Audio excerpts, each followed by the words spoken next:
There's no talking points.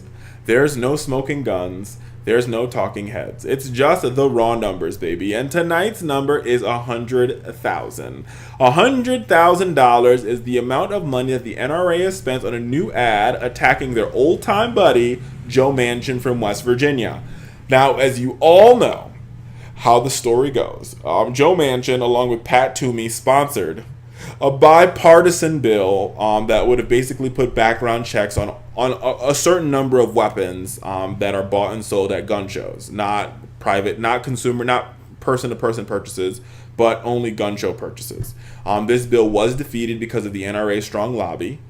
Nevertheless, the NRA is attacking their good old friend, and in the ad, they replay Joe Manchin shooting cap and trade, and talking about his NRA credibility, and they basically defame that NRA credibility, which is interesting. You see how quick the NRA is to be your friend? Like, they're really good. For the NRA, there's a really, really thin line between love and hate, because 3 months ago, they loved Joe Manchin. As soon as Joe Manchin said, wait a second, this makes no sense. There should be background checks on all weapons, which, ladies and gentlemen, is a position that Wayne LaPierre and the NRA agreed with in 1999, and which is also the position that they took when the Black Panther Party was trying to get said weapons. They said we need universal background checks. All of a sudden, now the Gucci's on the other foot, they want to change their position and change their place. So because of that, they are spending $100,000 on an ad playing in West Virginia, all across the state, attacking Joe Manchin for standing up for 90% of Americans who believe that we need background checks in this country.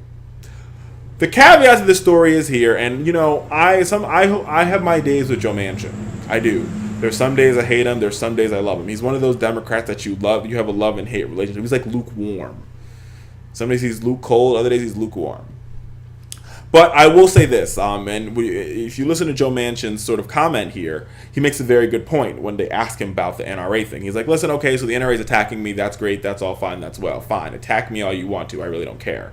But what he does say is he goes on, he blames the NRA, and he says the NRA, because they scored background checks, it caused the bill to fail. And they shouldn't have scored background checks because background checks is not a limitation on guns. It's just saying that there is a statute, that there's a threshold that you have to get through to get guns. But he also says, he talks about the mayors against illegal guns, who we've had on our show before, and I love mayors against illegal guns, excuse me. I love them a lot. But here's what he says, which I think is very important before we move to the next segment. Manchin says that Bloomberg, instead of running attack ads against candidates who voted against the background checks bill, Bloomberg should be running informational ads about why we need background checks. And I think that's a very good point, and I hope that my friends from Mayors Against Illegal Guns are listening, because I think it's right. I think we need to go to places where the NRA has a stronghold, and we need to run ads that say, here is why we need background checks. Not that this person voted against it and it's wrong, but let me tell you the education of background checks. I think if we have a conversation about that, we really and truly can move this issue forward. But that's just my 2 cents on it and nobody else's.